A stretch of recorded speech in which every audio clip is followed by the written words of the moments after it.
عورت سارے دکھ برداشت کر سکتی ہے لیکن بانجھ پن کا تانا برداشت نہیں کر سکتی۔ ایک عورت کی شادی کو 10 سال ہو گئے تھے۔ اولاد کی خوشی سے محروم تھی۔ گھر میں ہر قسم کی خوشی تھی۔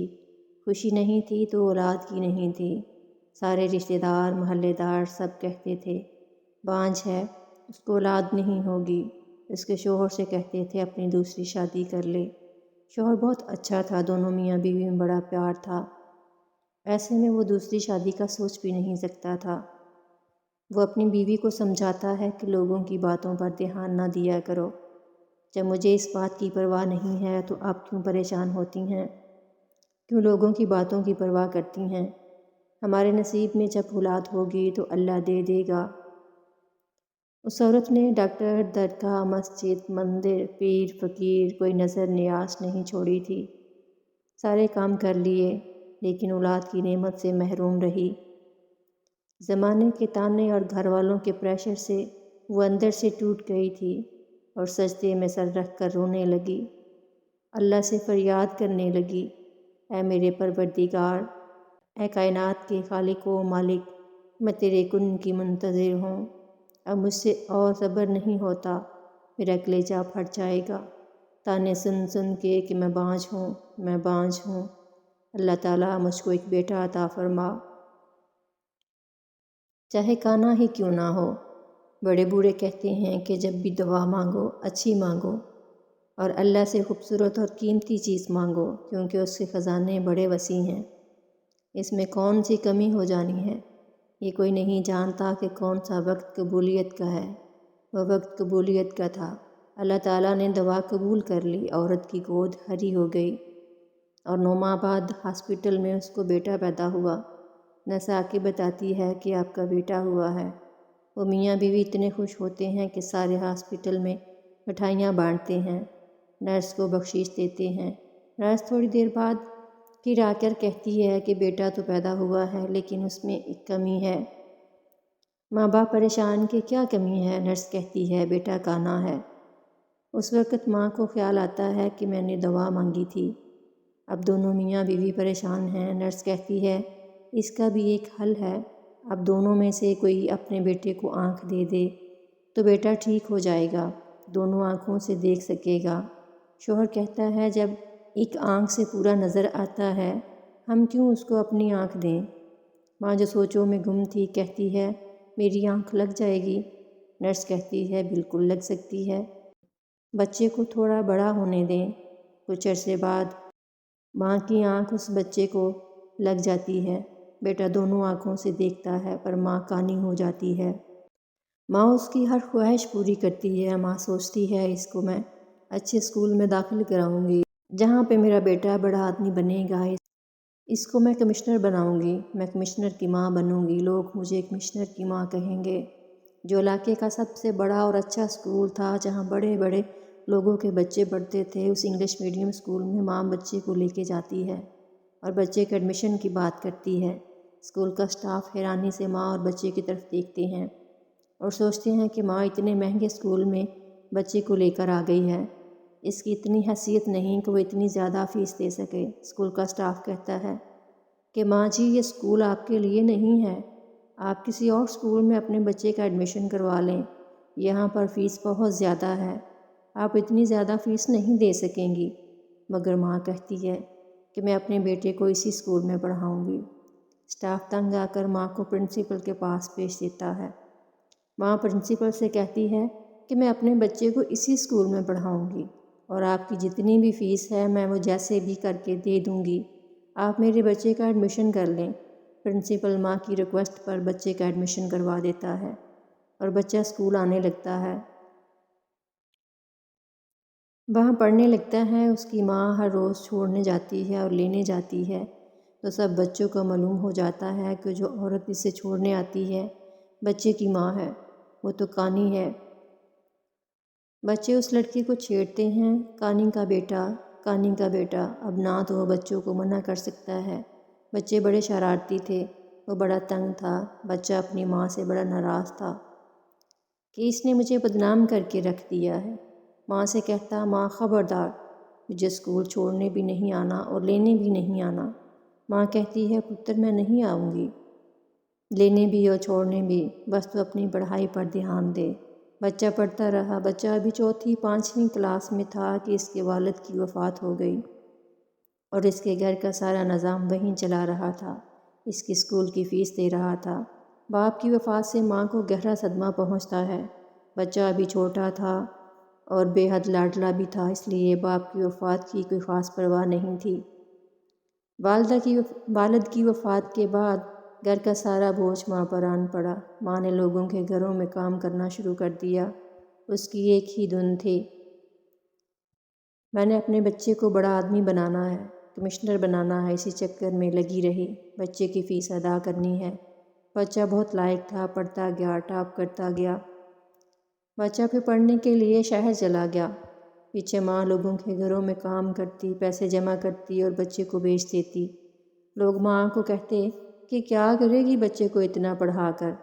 تو وہ کہتی میں اپنے بیٹے کو بہت بڑا افسر بناؤں گی۔ بچہ پڑھتا رہا اور ایک بڑا افسر بن گیا۔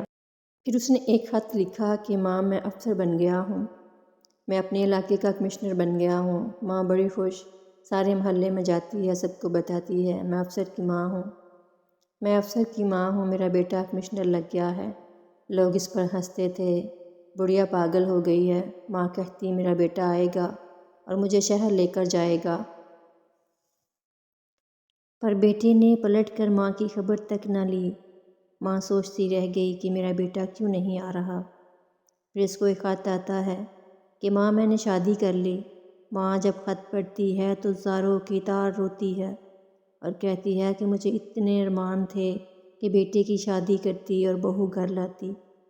جس بیٹے کے لیے میں نے اتنے دکھ برداشت کیے، مجھے شادی میں بھی نہیں بلایا، اس قابل بھی نہیں سمجھا۔ پھر ماں انتظار کرتی ہے کہ شاید میرا بیٹا آئے گا، پھر بیٹا نہیں آیا۔ پھر ایک اور خط آتا ہے کہ ماں تو دادی بن گئی ہے، تیرا پوتا ہوا ہے۔ ماں تو خوشی سے پھولے نہ سمائے، اس نے اپنے ارد گرد محلے میں مٹھائی بانٹی، بڑی خوش۔ اب سوچتی ہے میں جاؤں گی، کچھ پیسے جمع کیے، اپنے بیٹے بہو اور پوتے کے کپڑے بناتی ہے۔ کپڑوں کی گٹھری سر پر رکھی ہے، جو خط بیٹا لکھتا تھا اس میں ایڈریس بھی ہوتا تھا اس کے گھر کا۔ وہ نکل پڑی، شہر میں پہنچتی ہے اور رکشے میں بیٹھ گئے۔ رکشے والے سے کہتی ہے یہ ایڈریس ہے نا، یہاں لے چلو۔ رکشے والا کہتا ہے ماں جی یہ تو کمشنر کا گھر ہے، یہ میرا بیٹا ہے۔ وہ رکشے والا دیکھتا ہے کہ یہ بڑھیا سر پر گٹھری رکھی ہوئی ہے، حالت اس کی بگڑی ہوئی ہے، آنکھ سے کانی ہے، یہ کمشنر کی ماں ہو سکتی ہے۔ وہ کہتا ہے مجھے اس سے کیا، میں نے تو کرایہ لینا ہے۔ وہ اسے بٹھاتا ہے، وہاں چھوڑ دیتا ہے۔ ماں دیکھتی ہے گیٹ کے باہر میرے بیٹے کے نام کی تختی لگی ہے اور بہت بڑا گھر ہے۔ ماں سوچتی ہے کہ اللہ تیرا شکر ہے، تو نے میرے بیٹے کو اتنا نوازا ہے۔ میرا بیٹا اتنے بڑے بنگلے میں رہتا ہے، اتنے عالی شان ایریا میں۔ وہ گھر کے گیٹ میں داخل ہوتی ہے تو وہاں پہ چوکی دار ہوتا ہے۔ وہ کہتا ہے ماں جی کہاں پہ جانا ہے آپ کو؟ کہتی ہے میں اپنے بیٹے سے ملنے جا رہی ہوں۔ کہتا ہے کون بیٹا؟ کہتی ہے کمشنر میرا بیٹا ہے۔ وہ اس بڑھیا کی حالت دیکھتا ہے، ایک آنکھ سے کانی ہے، پھٹے پرانے کپڑے ہیں، بال اس کے اڑے ہوئے ہیں، رنگ جلا ہوا ہے، یہ کیسے ہو سکتا ہے، غریب سی عورت ہے۔ کہتا ہے ماں جی آپ کو غلط فہمی ہوئی ہے، یہ آپ کے بیٹے کا گھر نہیں ہے۔ وہ کہتی ہے میرے بیٹے کا گھر ہے، نام بتاتی ہے۔ وہ کہتا ہے یہ نام ٹھیک ہے پر آپ کا بیٹا نہیں ہے، کوئی ثبوت ہے آپ کے پاس؟ وہ خط دکھاتی ہے۔ وہ خط لے کر پڑھتا ہے، جیسے ہی خط پڑھتا ہے تو سوچتا ہے واقعی خط تو کمشنر صاحب کا ہے۔ وہ کہتا ہے ٹھیک ہے جائیں آپ اندر، یہاں سے سیڑھیوں سے اوپر جائیں، آگے کمرے مل جائیں گے آپ کو۔ وہ بڑھیا وہاں پر چلی گئی۔ جو ہی حال میں داخل ہوتی ہے اوپر جا کے دیکھتی ہے کہ بچہ جھولے میں لیٹا ہوا ہے۔ اب دادی کو برداشت نہ ہوا، پیار آ رہا ہے، دادی پوتے کو جھولے سے نکالتی ہے، اس سے کھیلنا شروع کرتی ہے۔ بچہ اجنبی ہاتھوں کو محسوس کر کے زور زور سے رونا شروع کر دیتا ہے۔ بچے کی آواز سن کر فوراً اس کی ماں بھاگی آئی ہے۔ وہ دیکھتی ہے کہ ایک آنکھ سے کانی، عام سے کپڑے پہنے غریب سی عورت جو بچے کو اٹھائے کھڑی ہے۔ لگتا ہے یہ بچہ اٹھانے والی ہے۔ کہتی ہے بڑھیا رکھ بچہ نیچے، گیٹ پر روکا نہیں کسی نے، تو اندر کیسے آئی ہے؟ کہتی ہے بہو جلدی آ جا، میرے گلے لگ جا۔ کس کو بہو کہہ رہی ہو؟ تو میری بہو ہے، یہ میرا پوتا ہے۔ اور اتنا شور سن کر اس کا بیٹا بھی آ جاتا ہے۔ وہ کہتی ہے اپنے شوہر سے، یہ آپ کی ماں ہے؟ وہ خاموش کھڑا ہے۔ وہ کہتی ہے میں کیا پوچھ رہی ہوں، یہ آپ کی ماں ہے؟ وہ کہتا ہے میری ماں نہیں ہے۔ وہ کہتی ہے بیٹا میں تیری ماں ہوں، دیکھ تو نے خط لکھا تھا، بتایا تھا میرا پوتا ہوا ہے، تیرا بیٹا ہوا ہے، میں دادی بن گئی ہوں۔ وہ چلا کے کہتا ہے میں نے کہا نا آپ غلط گھر میں آ گئی ہیں، میں آپ کا بیٹا نہیں ہوں۔ اب تو ماں کی ساری خوشی خاک ہو گئی۔ پہلے جتنے بھی دکھ تھے وہ برداشت کرنے والے تھے، جب بیٹے نے اپنی ہائی فائی بیوی کے سامنے اپنی عزت رکھنے کے لیے یہ کہہ دیا کہ میری ماں نہیں ہے، وہ بیوی یہیں کہے جا رہی ہے بار بار آپ ایسے خاندان سے ہیں، یہ آپ کی ماں ہے، وہ کہہ رہا ہے میری ماں نہیں ہے۔ اب یہ اتر رہی ہے سیڑھیاں اور اس کو لگتا ہے کہ میں اب گروں اور مر جاؤں۔